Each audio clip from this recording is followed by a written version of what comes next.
Hello दोस्तों, मैं दीपेंद्र सिंह आप सभी का एक बार फिर से आपके अपने यूट्यूब चैनल राधे स्टडी हम में स्वागत करता हूं। एसएससी जीडी के हम लोगों ने 7 सेट तक कंप्लीट कर लिए थे। आज हम लोग पढ़ने जा रहे हैं सेट नंबर 8।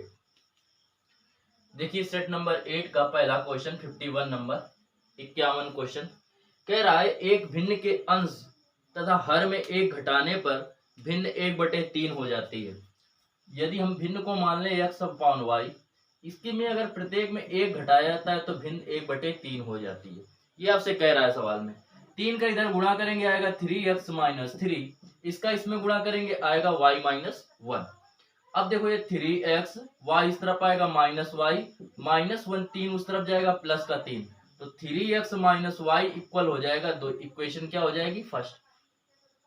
इसके बाद देखो कह रहा है कि यदि अंश और हर में क्या किया जाए, एक जोड़ दिया जाए।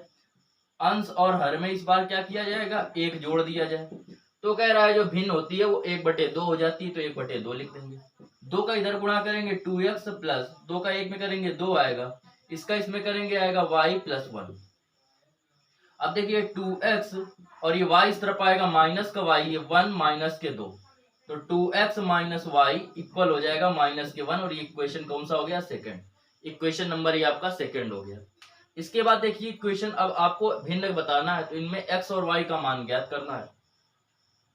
आपको बताना है अंश और हर का योग, तो अंश और हर निकालने के लिए x और y के मान पता चल जाए, क्योंकि हमने भिन्न क्या मानी थी? x/y। अब देखो क्या करते हैं, इसके लिए हम लोग क्या करेंगे, समीकरण 1 व 2 को क्या करेंगे? घटा देंगे। समीकरण 1 व 2 को घटाने पर इनको आपस में हम लोग घटाएंगे। देखते हैं क्या आएगा। तो ये दे रहा था कितना? 3x - y, 3x - y = 2। ये आ रहा है 2x - y = -1, 2x - y = -1। घटाते तो चिन्ह बदल जाते हैं, माइनस का ये प्लस का, ये प्लस का, ये दोनों कट जाएंगे। और 3x में जब 2x जाएंगे तो कितना बचेगा? x बचेगा, और यहाँ पे आ जाएगा 2x, ये प्लस का 1 और ये प्लस के 2, तो हो जाएंगे 3। तो x का मान आ गया आपका 3। अब देखो x का मान समीकरण 1 में रख देंगे तो y का मान पता चल जाएगा। तो x का मान समीकरण 1 में रखने पर, समीकरण 1 में रखने पर, जब समीकरण 1 में रखेंगे x का मान, तो दे रहा था 3 × x की जगह पे कितना रखेंगे? 3 -y = 2। ये हो जाएगा 3 × 9, उस तरफ जाएगा माइनस का 9 हो जाएगा, तो 2 - 9। अब ये देखो -y और ये आएगा -7, माइनस माइनस कट गया, y इक्वल कितना आ जाएगा? 7। ये y का मान जो है वो आपका कितना हो गया? 7 हो गया। और इस प्रकार इनका योग पूछ रहा था, अंश और हर का योग पूछ रहा है, तो अंश और हर हो गए x + y, और x की जगह रखेंगे 3, y की जगह रखेंगे 7, 7 3 हो गया 10। 10 इस क्वेश्चन का क्या है? आंसर हो जाएगा। यहाँ तक बात समझ में? ये हो गया क्वेश्चन नंबर 51। अब देखो क्वेश्चन नंबर 52 क्या कह रहा है? कह रहा है 3 अंकों वाली एक संख्या में सैकड़े के स्थान वाला अंक इकाई के स्थान वाले अंक का 2 गुना है। यदि इकाई के स्थान वाला अंक x मान लें तो सैकड़े का अंक कितना हो जाएगा? 2x हो जाएगा। अब देखो क्या करो कि इसको मान लो आप कितना, एक दाई का अंक मान लिया y। अब देखो इसको कैसे सॉल्व करते हैं, तो देखो एक चीज़ समझो, इसमें हमारी अगर संख्या दी है तो 235, तो इसका मतलब होता है कि 200 + 30 + 5, तभी तो ये आता है। या इसको लिख सकते थे 2 × 100 + 3 × 10 और +5। इन ये तीनों क्या है? एक ही चीज़ है, आपस में तीनों क्या है? इक्वल है। अब देखो समझो, इसको इस प्रकार हम क्या लिख सकते थे, ये तो आए अंक, तो इसका मतलब हो गया 200x, क्योंकि 100 का इसमें मल्टीप्लाई करेंगे, इसमें कितने करेंगे? 10 का मल्टीप्लाई करेंगे, तो प्लस 10x, 10y और प्लस के x, जैसे ही बताया था ना 235 अभी लिखा था, तो 200 मतलब 2 × 100, तो ऐसे इसमें इसका गुणा 100 में करेंगे, प्लस 30 × 5 + 5 मतलब 3 × 10, तो ये हो जाता है 35। तो इस प्रकार इसमें क्या होता है? आंसर आ जाता है। अब देखो समझो इसको, तो ये बात हो गई, ये तो हो गई संख्या। अब आपसे कह क्या रहा है? कह रहा है इसमें कि अंकों का योग जो है वो है 18। तो अंक क्या थे? ये था 2x और ये है y और ये प्लस x, और ये कितने के बराबर है? 18 के बराबर है। 2x और x हो जाएगा 3x + y इक्वल जो हो जाएगा वो 18 हो जाएगा। ये इक्वेशन हो गया आपका फर्स्ट। यहाँ तक बात क्लियर हुई? ठीक। इसके बाद देखिए, इसके बाद कह रहा है उनके अंकों को पलट दिया जाए तो संख्या 396 कम हो जाती है। उनके स्थानों को पलट दिया जाए तो पहले संख्या थी कितनी, 200x plus 10y plus x। अब क्या हुआ, अंक पलट दिए गए, ये 2x जो था वो यहाँ पे पहुँच गया, x यहाँ पे आ गया, तो x का 100 मल्टीप्लाई करेंगे तो 100x आएगा। ठीक है, और इसके बाद क्या करेंगे, फिर दे रहा था ये 10y, तो ये तो बीच वाला बीच में ही रहेगा, इसकी जगह ये 2x आ जाएगा तो प्लस के 2x हो जाएगा। और जो इनका अंतर है वो कह रहा है आपसे 396 है, 396 है। अब देखिए ये 200x plus 10y plus x minus का अंदर जब गुणा करेंगे तो माइनस के 100x माइनस के 10y माइनस के 2x इक्वल 396। अब देखो 200 में जब 100 जाएंगे तो बचेगा 100x 100x, 10y से 10y कट गया, ये बचेगा -2 में, या ऐसे डायरेक्ट सॉल्व कर लो, 200 में 100 गए, कितने बचे 100, 2x में x गया -1, तो 100 में माइनस के एक x कम हो जाएगा तो कितने बचेंगे 99x, और इक्वल है 396 के। यहाँ तक बात क्लियर हुई? देखो 9 से काटेंगे या 11 से काटेंगे, 11 9 या 99, 11 3 33 और 11 छक्का 66, 9 से काटेंगे, 9 नचोको 36, तो x बराबर आ गया 4 के। x बराबर 4 जब आ गया तो x का मान इस समीकरण 1 में रखेंगे, तो यहाँ पे x का मान रखेंगे 4 3 12, तो 12 प्लस y इक्वल हो जाएगा 18 के, तो y बराबर 18 माइनस 12, तो y बराबर आ जाएगा 6। x और y दोनों आपको पता चल गए। अब देखो पूछ क्या रहा था आपसे, पूछ रहा है आपसे कि संख्या के सैकड़े वाले अंक और दाहे वाले अंक का अंतर कितना है। इकाई का अंक आया 4, तो दाही का अंक था 2x, तो कितना हो जाएगा, 2x बराबर कितने के हो जाएगा, 4 दूनी 8 के। ठीक है, x की जगह पे रखा 4, तो 4 दूनी कितने हो गए, 8 हो गए। अब इन दोनों के बीच का अंतर पूछ रहा है, सैकड़े के अंक और दाहे के अंक के बीच का अंतर, तो 8 और 6 के बीच का अंतर कितना है, 2 का है, तो इसका आंसर जो हो गया वो आ गया 2। अब देखिए क्वेश्चन नंबर 53 नंबर क्वेश्चन क्या कह रहा है आपसे, कह रहा है एक शंकु की त्रिज्या तथा ऊंचाई का अनुपात 4:3 है। त्रिज्या और ऊंचाई का अनुपात जो है वो है 4:3। इसके बाद आपसे कह रहा है कि वक्राकार सतह, जो शंकु के वक्राकार सतह का क्षेत्रफल होता है, ये वक्राकार सतह होती है, इसका क्षेत्रफल होता है πr²। इसका क्षेत्रफल और कुल सतह के क्षेत्रफल का अनुपात क्या होगा, कितना होगा, तो देखो इससे अगर हम लोग r बराबर ले लें 4, अनुपात में ही ले रहे हैं, ठीक है, तो ये अगर 4 ले लें, r का मान इसका मतलब 4 और इसका मतलब ये है, तो l अगर निकालेंगे तो l बराबर होता है r² प्लस l² h²। यहाँ तक बात क्लियर है। l बराबर जो होगा √r की जगह वैल्यू रखेंगे 3 की, तो 3 का स्क्वायर 9 होता है, या r की जगह 4 रखेंगे तो 4 का स्क्वायर होता है 16, और h की जगह रखेंगे 3 तो 3 का स्क्वायर होता है 9, और 16 और 9 हो जाते हैं 25, तो √ हो गया 25, और 25 जो वैल्यू होती है वो किसकी होती है, 5 की, ये 5 हो गया। सभी अनुपात में है क्योंकि हमें अनुपात निकालना है, तो इसलिए हमने अनुपात में ही ले लिया। अब देखो ये क्या आ गया, ये l का मान आ गया। आपसे पूछ रहा था वक्र पृष्ठ, तो वक्र पृष्ठ होता है πrl, और संपूर्ण पृष्ठ होता है πrl प्लस वक्र पृष्ठ, नीचे का वक्र पृष्ठ। ध्यान से समझना, ये दे रहा है वक्र पृष्ठ होता है केवल ये वाला भाग जो ये होता है। संपूर्ण पृष्ठ की जब बात कह देता है तो ये वाला क्षेत्रफल और जोड़ देते हैं, तो ये वृत्ताकार क्षेत्रफल होता है, इसलिए इसको क्या ले लेते हैं, πr²। अब देखो इसको सॉल्व करते हैं। अब जब इसको सॉल्व करेंगे तो ऊपर बना रहेगा πrl, नीचे कॉमन मिल रहा है πr, जब πr कॉमन लेंगे तो πr हट जाएगा तो क्या बचेगा, l बचेगा, इससे πr हट जाएगा तो क्या बचेगा, एक r बचेगा। अब देखो πr से πr कट गया, ऊपर बचा l, और l का मान था 5, नीचे 5 + 4 तो आ जाएगा 5/9, और यही इस क्वेश्चन का जो है वो आपका आंसर हो जाएगा। आंसर हो जाएगा 5:9, ये इस क्वेश्चन का आंसर है। अब देखो इसके बाद क्वेश्चन नंबर 54 क्वेश्चन देखते हैं। देखो क्या कह रहा है 54 नंबर क्वेश्चन में। क्वेश्चन नंबर 54 नंबर जो क्वेश्चन है वो आपसे कह रहा है कि एक समलंबी प्रिज्म के त्रिभुजाकार आधार का परिमाप, एक देखो त्रिभुज दे रहा है, ऐसे समलंबी त्रिभुज कह दे, मतलब जो लंब डाले जाएं वो क्या होने चाहिए, समान होने चाहिए। तो इस टाइप का जब भी कहेगा समलंबी, तो समलंबी का मतलब वो कैसा है, समांतर समचतुर्भुज है। समबाहु त्रिभुज है। तो आप डायरेक्ट केवल समझें कि त्रिभुज दे रहा है, और इसकी देखो परिमाप दे रहा है जो आपको, वो परिमाप आपको कितनी दे रहा है, परिमाप जो है वो आपको दे रहा है इस समलंबी त्रिभुज की 15 सेंटीमीटर। तो जो अर्ध परिमाप होगी वो कितनी हो जाएगी, अर्ध परिमाप जो है वो हो जाएगी इसकी आधी, मतलब 5/2। ये आ गया एस का मान। यहाँ तक बात क्लियर हुई। अर्ध परिमाप मतलब आधा। इसके बाद कह रहा है उसकी वक्राकार सतह के क्षेत्रफल तथा कह रहा था उस त्रिभुजाकार आधार के अंतावृत्त की त्रिज्या 3 सेंटीमीटर है। अंतावृत्त की त्रिज्या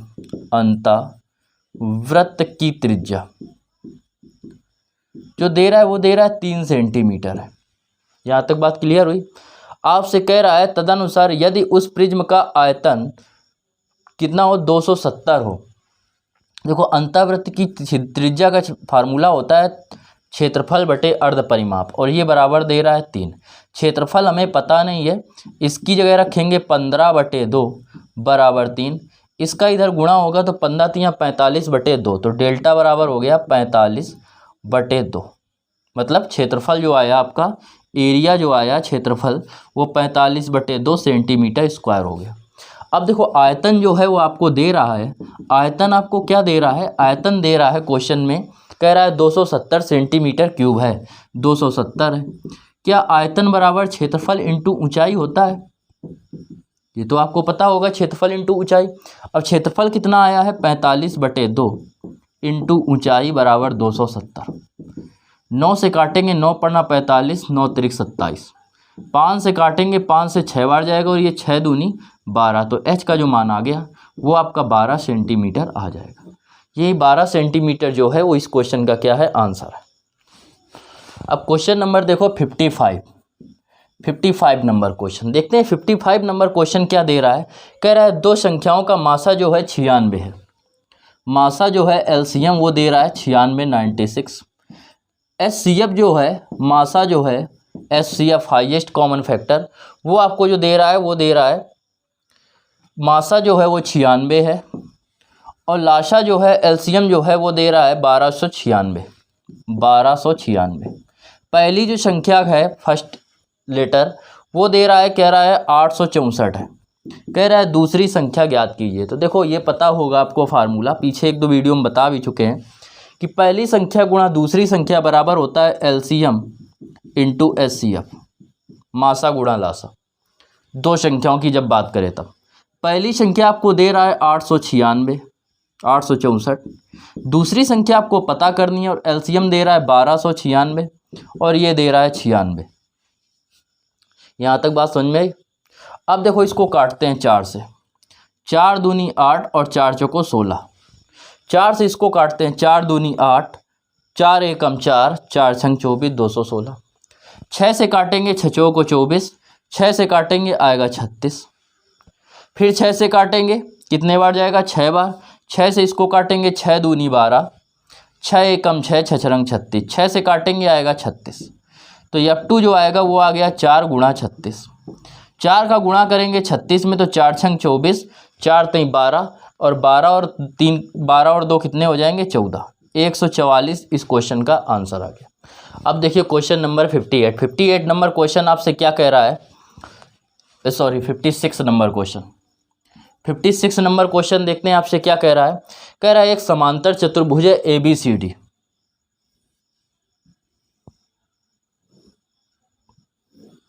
ये एक समांतर चतुर्भुज हो गया ABC और D। यहाँ तक बात क्लियर हुई। इसके बाद देखो आपसे कह रहा है कि AB जो दे रहा है वो दे रहा है 24 सेंटीमीटर, AB है 24 सेंटीमीटर। AD जो है वो कह रहा है आपसे 16 सेंटीमीटर है, ये है 16 सेंटीमीटर। इसके बाद कह रहा है आपसे कि AB और DC के बीच की दूरी, AB और DC के बीच की दूरी जो ये है वो दे रहा है 10 सेंटीमीटर। ठीक है, यहाँ तक बात समझ में आई। अब आपसे पूछ क्या रहा है, कह रहा है AD और BC के बीच की दूरी ज्ञात करना है, मतलब ये ज्ञात करना है।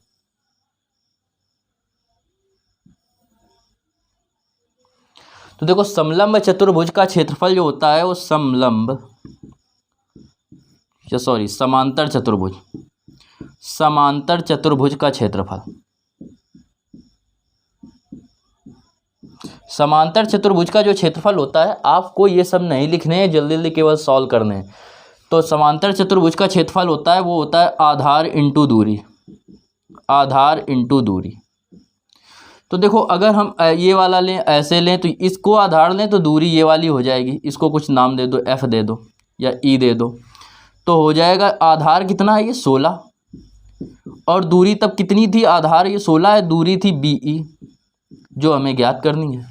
यदि आधार हम इस वाले को लें, ये 24, तब दूरी कितनी दे रहा है, 10 सेंटीमीटर, तो 10 लेंगे। यहाँ तक बात समझ में आई। अभी देखो इसको सॉल्व करो, 8 दूनी 16, 8 त्रिक 24, 2 से काटेंगे 5 बार जाएगा, 5 3 15, जो BE आया, मतलब जो दूरी आई BC और AD के बीच की, वो आ गई 15 सेंटीमीटर। यह इस क्वेश्चन का क्या हुआ, आंसर हो गया।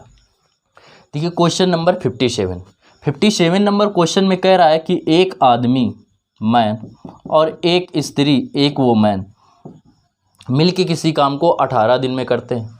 उनकी क्षमता क्रमशः 3:2 के अनुपात में। इसका मतलब हुआ आदमी 3 ईंटें उठाता है और औरत 2 ईंटें उठाती है। ईंटों से इसको सॉल्व करो, बता चुके हैं काम और समय को। तो ये एक दिन में 3 2 5 ईंटें उठा रहे हैं और 18 दिन तक काम किया, तो टोटल काम हो गया 18 पंचे 90 काम हो गया। यहाँ तक बात समझ में आई। अब कह रहा है स्त्री जो है वो इस पूरे काम को अकेले कितने दिन में करेगी। तो स्त्री एक दिन में उठाती है, 2 ईंटें उठाने 90 ईंटें, तो कितने दिन में उठ जाएंगे, 45 दिन का समय लगेगा, और ये पूरा का पूरा जो काम है वो आपका क्या होगा, कंप्लीट हो जाएगा। देखो 58 नंबर क्वेश्चन आपसे कह रहा है कि एक बर्तन ए और बी में, ठीक है, जो दे रहा है आपको मिश्रण, तो अम्ल और पानी का जो अनुपात है वो 4:3 है और 2:3 है। कह रहा है इनको किस अनुपात में मिलाया जाए कि एक तीसरे बर्तन सी में इनका जो अनुपात है 1 और 1 का हो जाए, बराबर हो जाए, आधा आधा हो जाए। तो आधा आधा मतलब या तो 2 और 2 का होगा, तब भी काटेंगे तो 1:1 आया। 10 और 10 का होगा, तब भी 1 और 1 आएगा, तो आधा और आधा हो जाए। तो देखो इसको करने का तरीका क्या है, सबसे पहले तो इनका मान बराबर कर लो। तो 4 3 ये 7 हो गए, 3 2 5 हो गए, ये 2 हो गए। इनका हम लोग एलसीएम लेंगे तो आएगा 7 पने 35 दूनी 70। 7 से डिवाइड करेंगे 10 बार जाएगा, तो इसमें 10 का गुणा, इसमें 10 का गुणा। फिर इसके बाद देखो इस 5 से डिवाइड करेंगे तो कितने बार जाएगा, 14 बार जाएगा। 14 5 70, तो इसमें 14 का गुणा और इसमें 14 का गुणा। 2 से डिवाइड करेंगे 35 बार जाएगा, तो इसमें 35 का गुणा, तो इसमें 35 का गुणा। अब हमारा नया जो अनुपात आया और रियलिटी में वो आया 4 दाम 40 और ये आएगा 30। इसमें आएगा 14 दूनी 28 और 14 तियाँ 42। ये जो आएगा वो कितना आएगा, 35 से कम 35 और 35 से कम 35। अब देखो जो हमें लेना है उसको कैसे सॉल्व करेंगे। इसमें जो दे रहा था अम्ल वो कितना था, 40। इसमें जो अम्ल था वो कितना था, 28। लाना कितना है, 35। इनको सॉल्व कर लो। 35 में जब 28 जाएंगे तो 8 7 15 7 आएगा और यहाँ पे बचेगा 5। तो 7:5 के अनुपात में मिलाया जाए, ठीक है, जिससे वो क्या होंगे, आधे और आधे हो जाएंगे। देखो क्वेश्चन नंबर देखो 59 नंबर क्वेश्चन क्या कह रहा है। 59 नंबर क्वेश्चन में कह रहा है 20 मदों का जो औसत है वो 27 है। 20 मदों का औसत 47 है। इसके बाद आपसे कह रहा है कि गलती से हुआ क्या कि 62 की जगह 26 लिख गया। 62 की जगह 26 लिख गया, मतलब 62 लिखना था और 26 लिख दिया गया। तो कितना कम लिखा, 6, और इसमें जब घटाएंगे 5 में तो आएगा 35, 36 लिख गया। अब ये 36 जो कम लिखा गया है वो भी क्या होगा, इन 20 में बराबर बराबर बढ़ जाएगा। तो इसको इस 20 से डिवाइड करेंगे, जब 2 से डिवाइड करेंगे 18 आएगा, नीचे 10, तो 10 का इसमें भाग देंगे तो बचेगा 1.8। 1.8 इसको मिलेगा, जोड़ देंगे तो 48.8। वास्तविक औसत जो सही औसत होगा वो जाएगा कितना, 48.8 आ जाएगा। देखो 60 नंबर क्वेश्चन ये दे रहा है और आपसे इसका मान पूछ रहा है। तो देखो इसको कैसे सॉल्व करेंगे। ए वाले एक साथ लिख लो, तो ये 4a था तो इसको लिख दिया 4a, ठीक है। फिर बी वाले एक साथ लिख लो, तो ये था b² प्लस हो जाएगा 2b। अब देखो यहाँ पे था 5 को लिख दो, 4 को यहाँ पे लिख दो और 1 को यहाँ पे लिख दो। यहाँ पर बात क्लियर हुई यहाँ तक। अब देखो हुआ क्या, ये a² प्लस b², ये 2 का स्क्वायर है, प्लस 2ab, तो ये बन जाएगा a प्लस b का होल स्क्वायर, a प्लस 2 का होल स्क्वायर। और ये जो बन जाएगा वो बन जाएगा b+1 का होल स्क्वायर बराबर 0। और जब आपको बताया था कि इनका सबका मान 0 हो, ठीक है, तो ये क्या होता है, a+2 बराबर 0 लेंगे तो a बराबर -2 के, ऐसे b+1 बराबर 0 लेंगे तो b बराबर -1 के। वैल्यू यहाँ रख दो, a की जगह रखेंगे -2, b की जगह रखेंगे -1 तो माइनस माइनस +1, नीचे -2 -1, तो ऊपर आएगा -1 नीचे आएगा -3, माइनस से माइनस कट जाएगा, 1/3 इस क्वेश्चन का आंसर हो जाएगा। देखो 61 नंबर क्वेश्चन क्या दे रहा है, देखो ध्यान से समझो। ये दे रहा है आपको और इसका मान पूछ रहा है। इसको सॉल्व करने के लिए क्या करेंगे, a² था, इधर a जोड़ दिया गया और इधर भी a जोड़ देंगे, दोनों तरफ a जोड़ा गया, इधर b+c था, a और जोड़ दिया गया, इसमें a कॉमन लेंगे तो a इससे हट जाएगा 1 बचेगा, इससे स्क्वायर था a के हट गया, क्या बचा, a बचा, a + b+c, तो a बराबर जो आएगा वो आ जाएगा कितना, ये 1 + a बराबर a + b+c अपॉन a, ये a इस तरफ भाग में आ जाएगा। इसका अगर हम उल्टा कर दें 1/1 + a, तो या ये याद रखो कि इसका उल्टा आइए तो यहाँ पे इसका उल्टा रखेंगे तो a + b+c। ऐसे इसको सॉल्व करेंगे, जब इसको सॉल्व करेंगे तो देखो कैसे सॉल्व करते हैं। इसमें अब क्या जोड़ेंगे, b जोड़ेंगे तो b² + b, और इस तरह भी b जोड़ेंगे तो a + b+c। b कॉमन मिल रहा है तो इससे b हट जाएगा, क्या बचेगा, 1 बचेगा, इससे b एक हट जाएगा तो प्लस के b बचेगा बराबर a + b+c, तो b बराबर जो आएगा वो आएगा a + b+c अपॉन b, ये आ गया 1 + b बराबर। और इसके नीचे एक मान सकते हैं, इसका उल्टा ये दे रहा है तो इसको डायरेक्ट लिख दो यहाँ पे, b अपॉन a + b+c, इसका उल्टा लिख दिया गया। ऐसे जब इसको सॉल्व करेंगे तो ये आएगा c अपॉन a + b+c। यहाँ तक बात समझ में आई। हर सबके बराबर हैं, सबके हर लिख देंगे a + b+c, और जब हर बराबर हो तो अंश को डायरेक्ट जोड़ देते हैं, a + b+c, पूरा पूरा कट गया, आंसर आ गया आपका 1। देखो 62 नंबर क्वेश्चन। 62 नंबर क्वेश्चन कह रहा है, यदि किसी धनराशि पर 4% वार्षिक ब्याज की दर से 2 वर्ष के साधारण ब्याज और चक्रवृद्धि ब्याज का अंतर 20 रुपये हो तो कह रहा है वह धनराशि कितनी होगी। तो देखो कैसे सॉल्व करते हैं। कह रहा था कि कितने % ब्याज की दर से, 4% ब्याज की दर से, तो 4% मतलब हो गया 1/25।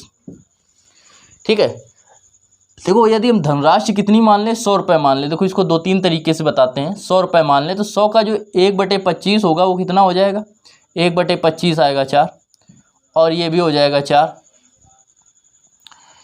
फिर इसका या तो इसका 4% निकालेंगे तो ये आएगा, और इसका 4% फिर निकालेंगे तो 4% ये आएगा दूसरे वर्ष का। दूसरे वर्ष पे पहले वर्ष का हो गया, दूसरे वर्ष का हो गया, और ब्याज पे भी ब्याज देना पड़ता है चक्रवृद्धि ब्याज में, तो इसका भी 4% निकालेंगे तो 4 चौको हो जाएगा 16/100, मतलब 0.16। साधारण ब्याज तो दोनों में ये रहेगा, लेकिन चक्रवृद्धि ब्याज जो होता है वो ब्याज पर मिलने वाला ब्याज होता है, तो ब्याज पर मिलने वाला ब्याज इतना है, तो हमारे हिसाब से 0.16 है, और उसके हिसाब से कह रहा है कितना है, 20 है।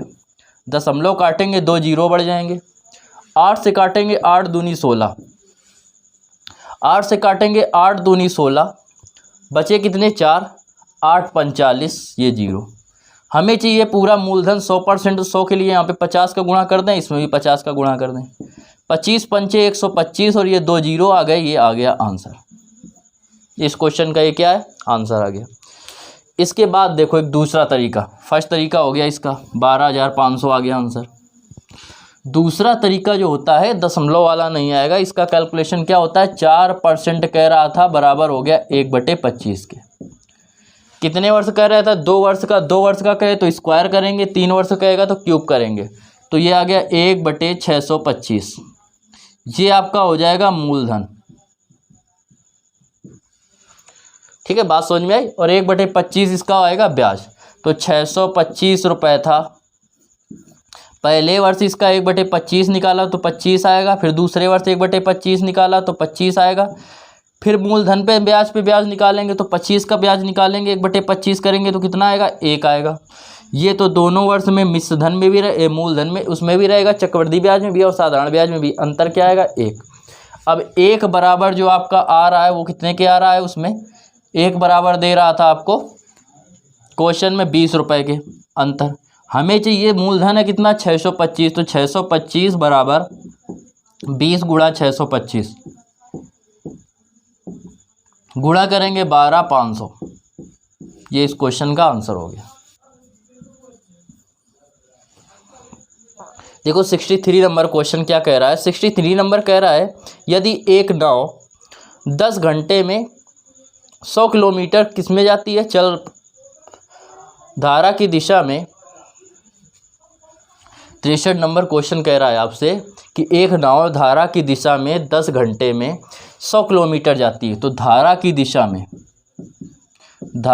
दिशा में बता चुके हैं तरीका क्या होता है। नाव की चाल अगर u है और धारा की चाल v है तो दोनों जोड़ देते हैं, और चाल बराबर होता है दूरी बटे समय। तो 100 किलोमीटर 10 घंटे में जाती है, मतलब 10 आ गया आंसर।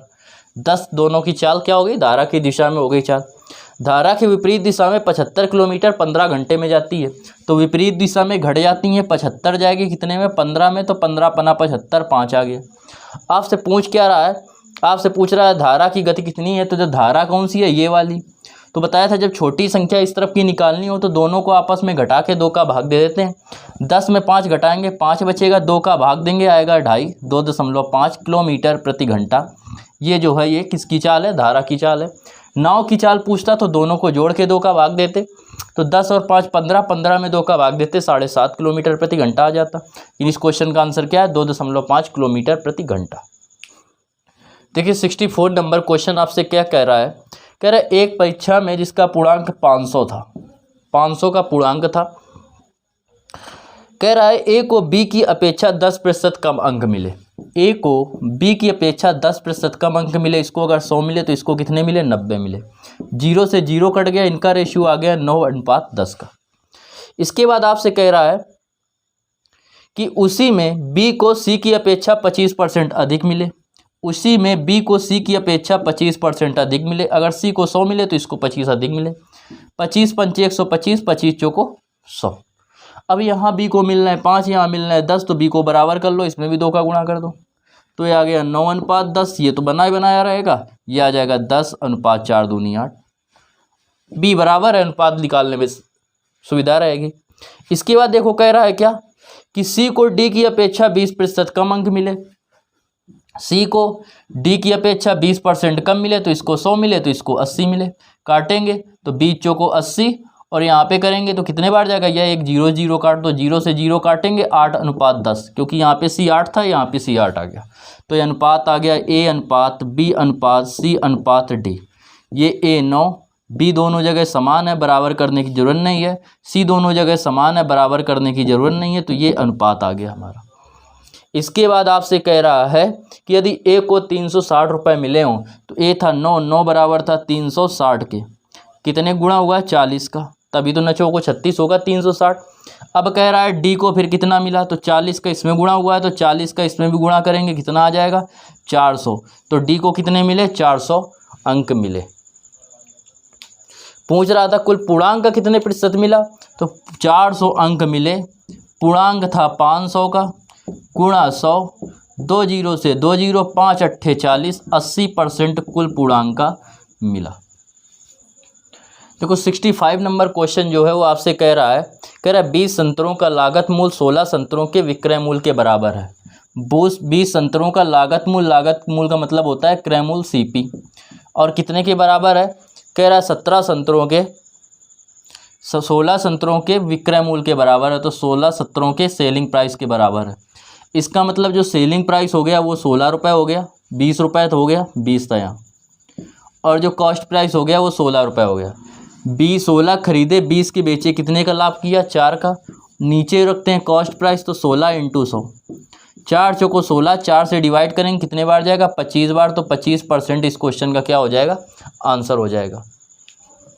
देखो 66 नंबर क्वेश्चन दे रहा है tan 15 का मान है 2 - √3 और इसका मान आपको निकालना है। तो देखो सबसे पहले क्या करो, cot 15 का मान निकाल लो। cot 15 जो होगा 1/tan 15, और tan 15 आपको ये दे रहा है, कितना दे रहा है, 2/√3, सॉरी 2 - √3। परिमेयकरण करेंगे, परिमेयकरण का मतलब होता है इसमें 2 + √3 का ऊपर गुणा और 2 + √3 का नीचे गुणा। 2 प्लस रूट थ्री का 1 में करेंगे 2 प्लस रूट थ्री आएगा। a minus b a plus b होता है a square minus b square, तो 2 का स्क्वायर 4 और रूट थ्री का स्क्वायर 3। 4 में 3 जाएंगे, कितने बचेगा 1, 1 का इसमें भाग देंगे तो 2 प्लस रूट थ्री। ये आ गया किसका मान, cot 15 का। अब देखो ये दे रहा है tan 15, ठीक है। cot 75 को लिख सकते हैं cot 90 माइनस 15 प्लस tan 75 को लिख सकते हैं tan 90 माइनस 15 और ये दे रहा है cot 15 tan 15। cot 90 minus theta होता है tan थीटा, तो ये tan 15 होगा तो स्क्वायर हो जाएगा। ऐसे ये cot 15 जो होगी ये cot 15 हो जाएगा और cot हो जाएगा cot स्क्वायर 15। tan 15 का मान तो दे रहा है 2 माइनस रूट थ्री, स्क्वायर लगा देंगे। cot 15 का मान दे रहा है 2 प्लस रूट थ्री, तो स्क्वायर लगा देंगे 2 प्लस रूट थ्री। इसमें माइनस बी का होल स्क्वायर का फार्मूला लगाओ तो ए स्क्वायर 2 का square 4, b square root three का स्क्वायर 3, 2ab तो 2 का इसमें गुणा करेंगे 2 रूट थ्री, 2 गुना कर देंगे तो 4 रूट थ्री। ऐसे इसको करेंगे तो 4 प्लस 3 प्लस आएगा ये 4 रूट थ्री, इससे कैंसिल हो जाएगा। 4 4 8, 8 6 14, 14 इस क्वेश्चन का क्या हुआ आंसर आ जाएगा। देखो 66 नंबर जो क्वेश्चन था उसकी जगह 68 नंबर क्वेश्चन बता दिया, तो 68 की जगह 66 बता देंगे। लेकिन सबसे पहले देख लो कौन सा क्वेश्चन नंबर 67 या 66 ही अब देख लो। तो 66 देखते हैं, वो कह रहा है sine theta minus cos theta, sine theta minus cos theta equal दे रहा है 7/13 और आपसे पूछ रहा है sine theta plus cos theta का मान ज्ञात कीजिए। देखो त्रिकोणमिति ट्रिपलेट पता है आपको, ट्रिग्नोमेट्रिक ट्रिपलेट, ठीक है। क्या होते हैं, जैसे होता है 3 4 5, ठीक है। अगर 3 4 दे रहा है तो कर्ण कितना आएगा 5 आएगा। ऐसे इसमें होता है 7 12 और 13। त्रिकोणमिति की जब एक्सरसाइज कराएंगे तो इसको कायदे से सॉल्व करा देंगे। तो 5 12 13। देखो अगर ये यहाँ पे वैल्यू रखने पे ये वाला सॉल्व हो रहा है तो इसका मतलब यही वाला यहाँ पे ट्रिपलेट लगा है। कैसे हमें पता चला, क्योंकि नीचे में 13 दे रहा था। तो यहाँ पे रखो कितना 12 और यहाँ पे रखो 5, 12 में 5 जाएंगे 7 बचेगा, नीचे सब में 13 आएगा। अब इसमें वही एक तरीका करो, तो यहाँ पे कर दो 12/13 प्लस 5/13, तो 12 5 यहाँ पे आ जाएगा 17/13। इस क्वेश्चन का आंसर हो जाएगा। अब देखो आ रहा है आंसर भी आ रहा है।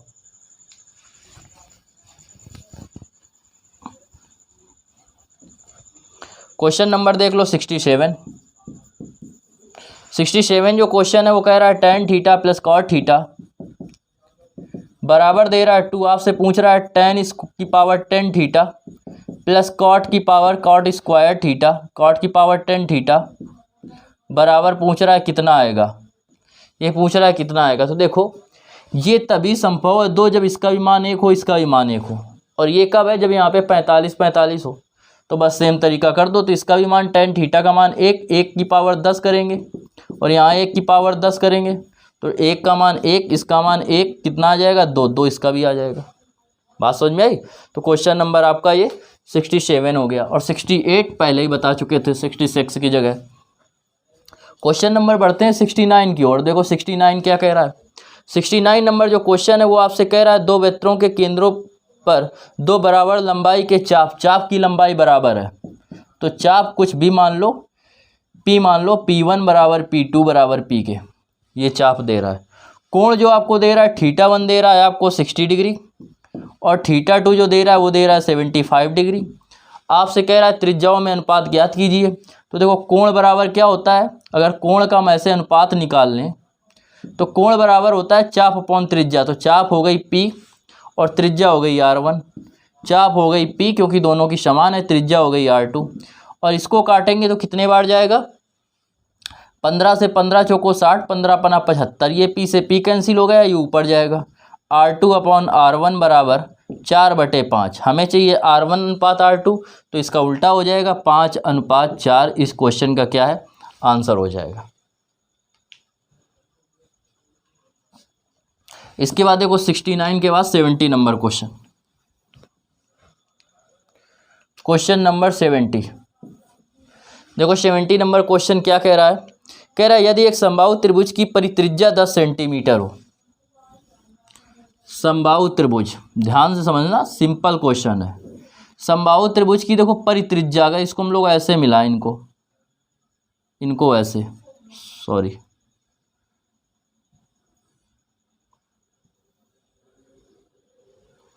इनको ऐसे मिला दें हम लोग, तो देखो होता क्या है कि जो एक इनका केंद्र बिंदु है, अगर परिवृत्त होगा तो कैसे होगा, ऐसे होगा, और अंतःवृत्त जो होता है वो इसको छूता हुआ निकलता है, ऐसे ऐसे, ये अंतःवृत्त होता है। परिवृत्त की जो त्रिज्या ये होती है, ये और ये हमेशा होता है 2:1 के अनुपात में। तो ये हो गई परिवृत्त की त्रिज्या, और परिवृत्त की त्रिज्या कितनी है, 2, और 2 बराबर दे रहा है 10 के, तो 1 बराबर कितने के हो जाएगा, 5 के, और 1 बराबर पूछ रहा है, ये हो गई अंतःवृत्त की त्रिज्या। 1 पूछ रहा है तो 1 का मान कितना आ गया, 5, इस क्वेश्चन का आंसर हो गया, डायरेक्ट क्वेश्चन सॉल्व हो गया।